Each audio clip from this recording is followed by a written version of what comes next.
Marshall es director académico de Foro Fachadas y también es director de Marshall Academia de Fachadas, que es un programa educativo muy generoso y que lo hace por todo el mundo. Además, como dijimos, es socio del Estudio Marshall. Es una consultora de fachadas que tiene 3 sedes, Buenos Aires, Madrid y Estados Unidos. Es uno de los máximos expertos consultores internacionales en fachadas.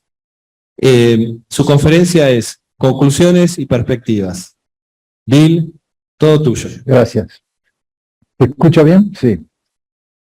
Voy a cambiar la palabra conclusiones porque es concluir. Más bien voy a hacer una retrospectiva o algunos apuntes, ¿no? Tuvimos 15 presentaciones fantásticas, con mucha energía, con algunos temas reveladores, con algunos temas esclarecedores, mucha inspiración. Así que me resultaba difícil tratar de resumir.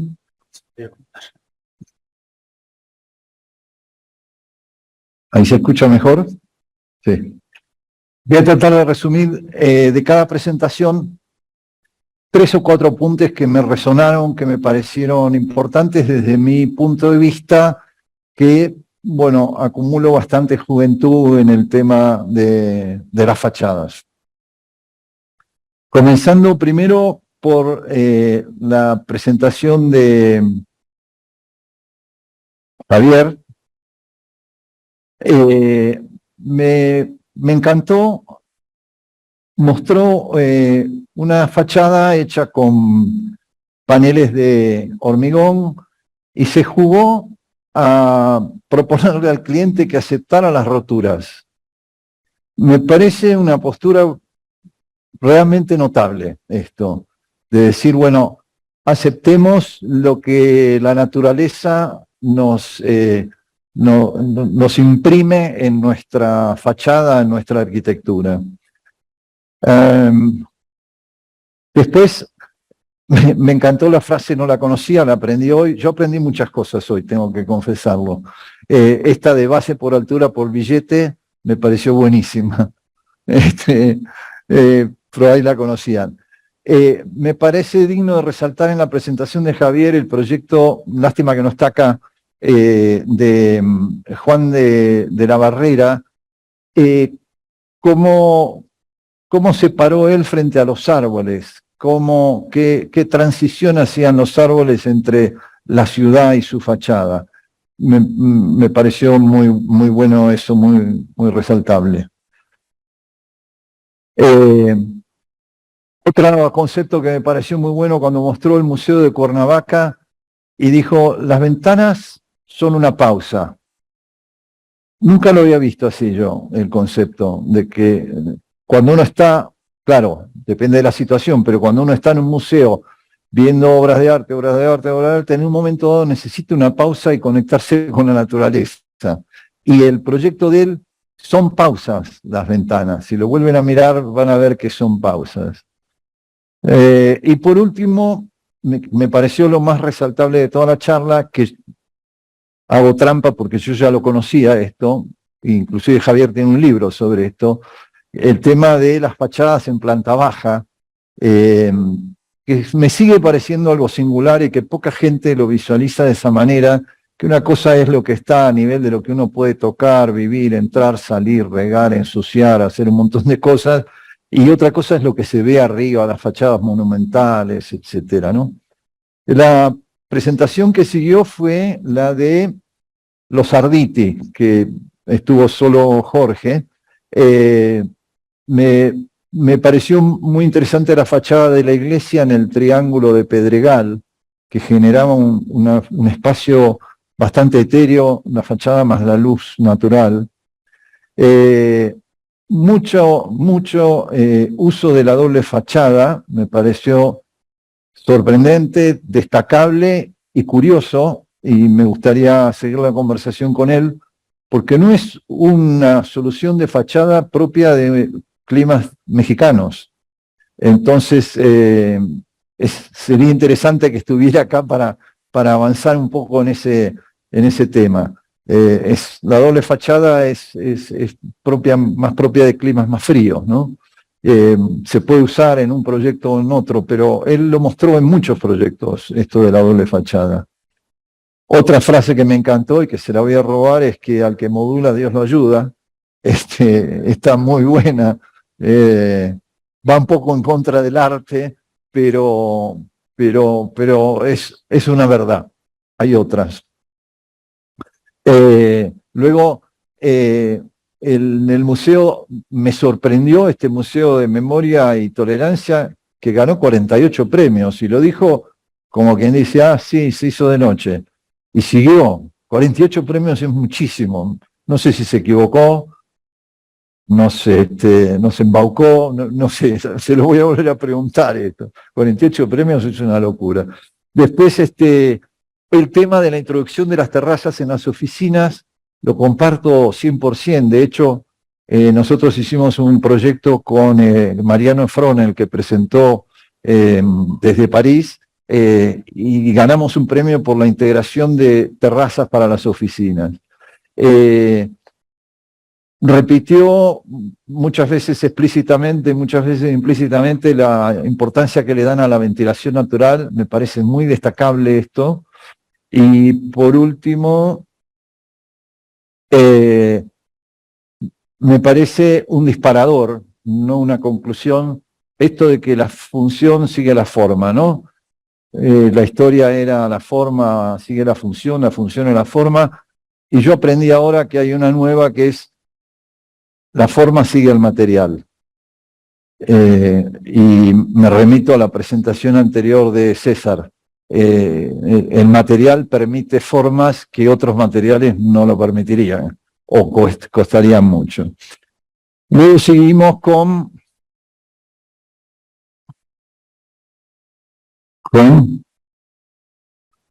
Julieta.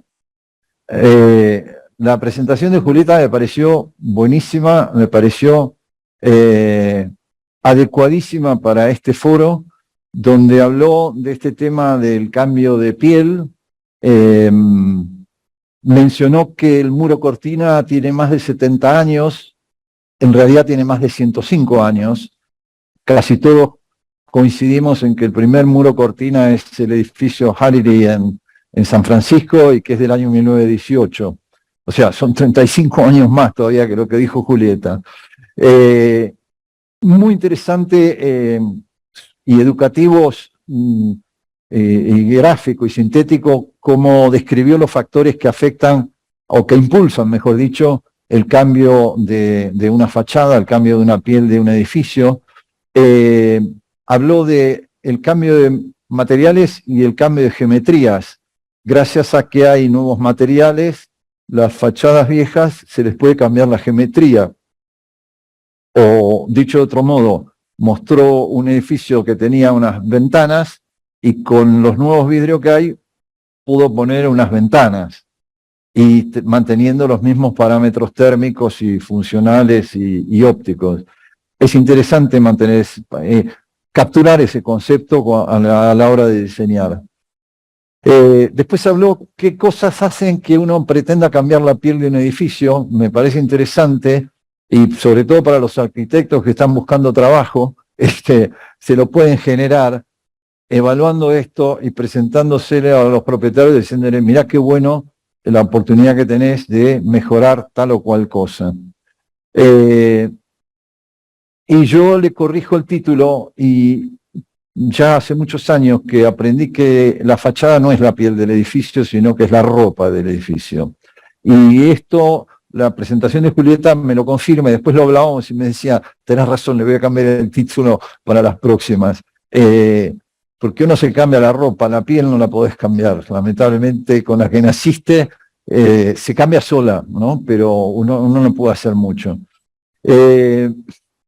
Y esto de que todo cambia, que lo dijo al final, bueno, es una constante de la época que vivimos, ¿no? Y con la arquitectura hay que aprender a diseñar arquitectura que pueda cambiar.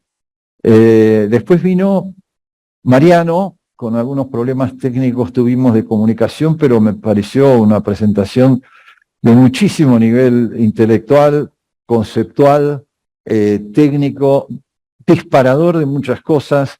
Me gratificó saber que hay grupos de gente trabajando de esta manera en la fachada, porque, digamos, diseño paramétrico todos sabemos que existe, lo usamos, o más, menos, hay gente especialista en diseño paramétrico, pero pensar en un método paramétrico me pareció una muy buena propuesta.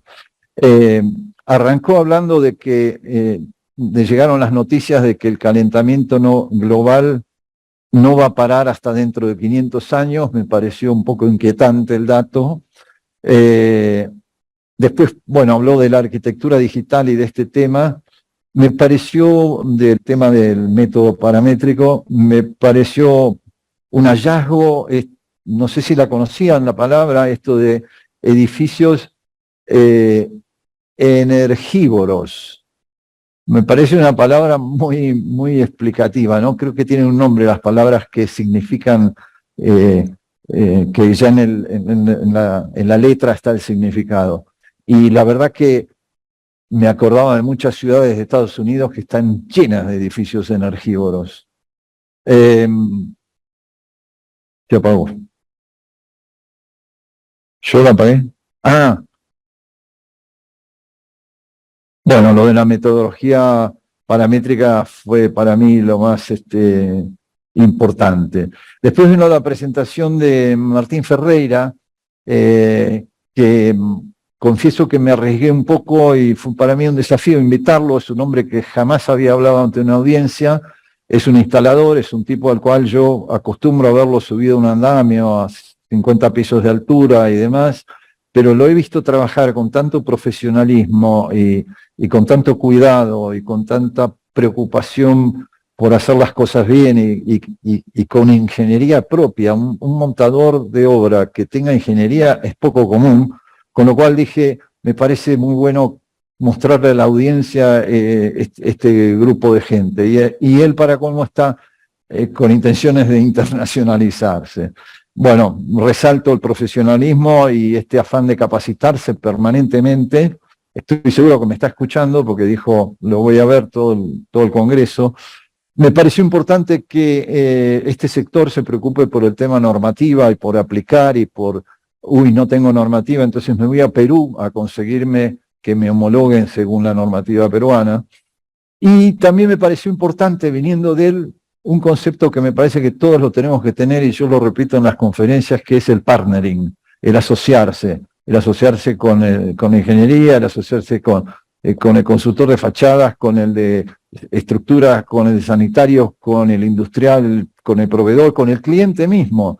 O sea, de esa manera se resuelven estas obras tan pretenciosas y tan audaces. Luego vino la presentación de Anageli, que, bueno, habló sobre los vidrios de seguridad con relación más que nada a huracanes, allanamiento, le dicen aquí, vandalismo, le dicen en otros países, y ataques balísticos. Habló de las diferentes entrecapas que hay para poder conseguir estos vidrios de seguridad. Y luego vino Gretel, perdón. Le habló de la silicona, es su tema central. Habló de las aplicaciones, de la evolución de la silicona, interesante ver cómo nació y cómo fue evolucionando. Confieso que soy uno de los pioneros en el uso de la silicona estructural. Tengo fachadas hechas hace 35 años con silicona estructural y que le hemos hecho análisis por interés de estudio Marshall, a ver en qué estado estaba esa silicona que pusimos hace 35 años, y estaba mejor que cuando la pusimos, tenía una resistencia mejor. Esto realmente habría que publicarlo porque da muchísima tranquilidad. Recuerdo que cuando hicimos ese primer edificio 35 años atrás, todo el mundo temblaba porque decía, ¿cómo vas a pegar un vidrio? ¿Qué es eso de pegar un vidrio? Que va a volar con el viento. Bueno, y daban garantía por 20 años las empresas. En ese momento era Dow Corning, era el proveedor.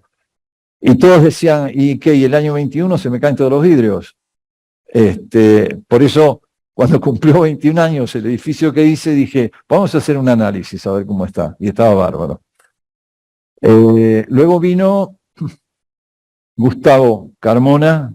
Me pareció buenísimo esto de generar emociones con las fachadas, cuando habló de la iluminación y del efecto de la luz. Eso me parece muy rescatable.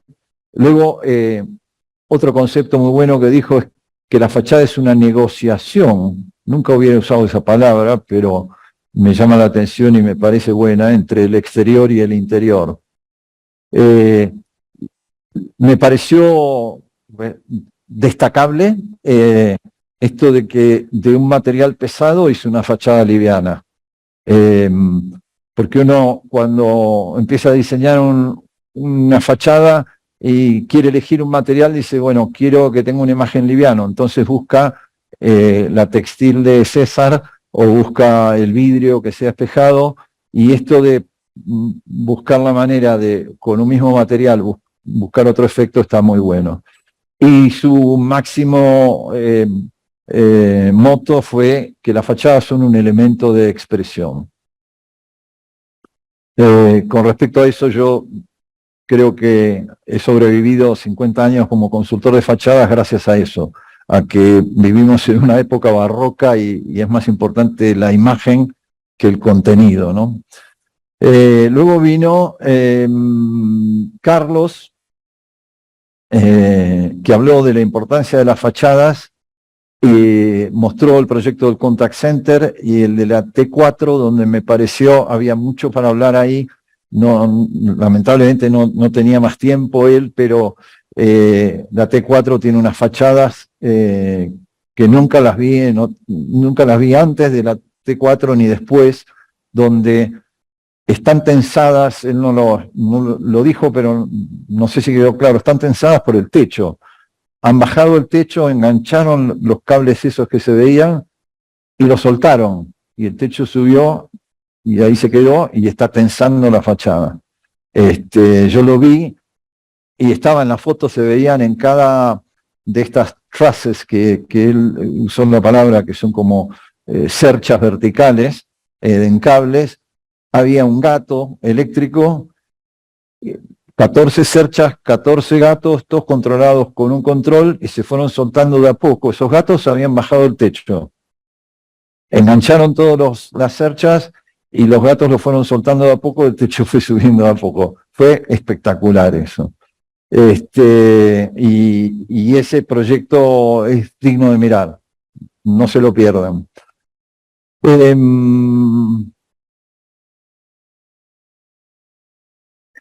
Bueno, le hice la pregunta de qué relación veía entre la fachada y la estructura, justamente a propósito de este diseño tan particular, y sí, resaltó la importancia, ¿no? Luego vino, creo que ya no está Antaí. Lo de Antaí me pareció Google Maps. Ahí estás, qué bueno. Me pareció Google Maps tu presentación. ¿Por qué? Porque vos nos diste un mapa de la estrategia de la eficiencia energética. Un mapa de qué cosas hay que tener en cuenta, dónde está Paseo de la Reforma, dónde está el Caballito, dónde está el aeropuerto, todo. Y después, encima de eso, como hace Google Maps, nos dijiste cómo llegar. Nos diste un itinerario para llegar. Me pareció muy educativo. No sé si das clases en universidad, ojalá que sí, porque los chicos les vendría bárbaro esto. Tendríamos arquitectos mucho mejor formados desde el punto de vista energético. Disculpame la referencia que hago.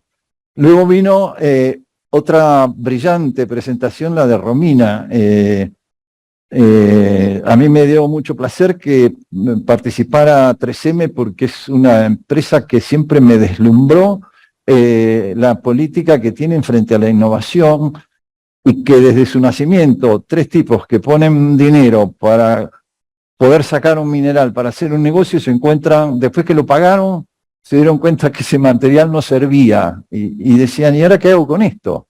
inventaron el papel de lija. Es una genialidad eso. El poder de la innovación, ¿no?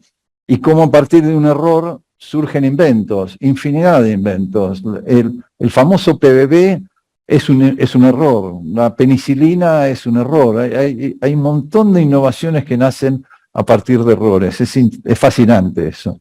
Y la presentación de Romina habló de eso. Después habló que no solo hace falta esta creatividad, sino que para poder industrializar y comunicar o distribuir el producto hace falta un sistema, hace falta un método, obviamente. Me pareció impresionante la tabla de elementos que tiene diseñada 3M. Yo creo que está en muchos libros de texto esa tabla, donde hay 51 plataformas tecnológicas. Buenísimo. Y después, bueno, contó la historia de la innovación, que me pareció un lindo ejemplo. Teníamos invitado a alguna persona especialista en innovación, pero no pudimos cuadrar agendas ni demás. Esperamos para el año próximo tenerla. Después vino la presentación de Loreta. El concepto del Yantimuro y la innovación del Yantimuro también me pareció destacable. Esto de que la fachada puede ser un gradiente a través de las multicapas, de una torta de esas que tiene 1000 hojas, me pareció un muy buen concepto. Ella vio y demostró cómo la geometría de la fachada da oportunidades. Está muy bien el ejemplo de los 2 o 3 edificios comunitarios que hizo. Y dijo en 2 o 3 oportunidades, y claramente se ve a través de la obra de ella, que la fachada es el resultado de la arquitectura, que no parte de diseñar la fachada y después el resto, sino que la arquitectura es como la fachada es como un resultado. Luego vino la presentación de Matt, que para mí fue otra de las perlas de este seminario, con una tecnología poco conocida en Latinoamérica, no solo en México. Nosotros nos encontramos mucho con esto como consultores de fachada. Pedimos por favor que hagan estudios en túnel de viento, son sumamente útiles. La primera diapositiva de Matt les recomiendo que la vean, que la copien, que es donde habla de los ahorros que se pueden obtener haciendo un estudio. Nos ocurre normalmente, y cuando ustedes como arquitectos vayan a hablar con o como proveedores, con un propietario para decirle, convendría hacer un estudio de un túnel de viento, van a decir, ¿cuánto cuesta? En lugar de, ¿cuánto me ahorro haciendo un estudio de un túnel de viento? Porque la verdad es esa. Yo te voy a usar la diapositiva, Matt, la voy a usar entre mis herramientas. I'm going to use your slide number 2 in my toolbox, in my sales toolbox. Bueno, habló de la importancia del efecto del viento en la fachada, habló de la aeroacústica. Yo no sé si a ustedes les ha pasado, a nosotros nos ha pasado muchas veces, donde hay mucha preocupación, sobre todo el propietario, porque seguramente lo han vivido, que las ventanas me silban, que los parasones hacen ruido, que no puedo dormir. Terrible es el tema. El tema de la acústica es un tema que parece soft, pero hace al confort y a la calidad de vida. Y ellos tienen capacidad de hacer simulaciones de cómo se va a comportar frente a la acústica una geometría. La importancia de la simulación, sobre todo con las preguntas, vino en la comparación con los estudios del CFD. Y luego la última presentación, la de César, que no tuve mucho tiempo de elaborarla porque tenía que terminar de armar esto para pasarle a los chicos, pero me pareció bueno que cuente lo que son las fachadas textiles, que tampoco mucha gente lo sabe, qué posibilidades dan las fachadas textiles, cuál es la historia de las fachadas textiles. Felicito la preparación que tenés, porque además de ser un vendedor, sos un profesional. Yo normalmente he tratado con vendedores y nunca me topé con gente que tenía el conocimiento técnico, ¿no? Las características, los detalles de fijaciones, en fin, y los diferentes materiales. Personalmente, en Estudio Marshall somos fanáticos, tenemos un par de proyectos hechos y ojalá podamos hacer más. Para cerrar la parte académica, estos eran los 3 temas que habíamos planteado como ejemplo. Creo que más o menos todas las presentaciones han estado rondando en esto, han hecho un magnífico trabajo la mayoría de los disertantes, y quiero cerrar con algo que, no sé cuál es la palabra, persistente, pervasive es en inglés, feeling, un concepto que siento que está a través de todo lo que se habló, de todos los materiales, de todas las arquitecturas, de los talentos de los diseñadores, de la inteligencia artificial, de la tecnología y demás, que es estos 2 conceptos. Siempre vamos a estar buscando el bienestar y siempre vamos a tener alguna pulsión de arte, más o menos, con más o menos talento, con más o menos energía, pero esto para mí es algo, no es la conclusión, pero es el hilo conductor para seguirlo a la próxima. Gracias a todos. Espero que lo hayan disfrutado.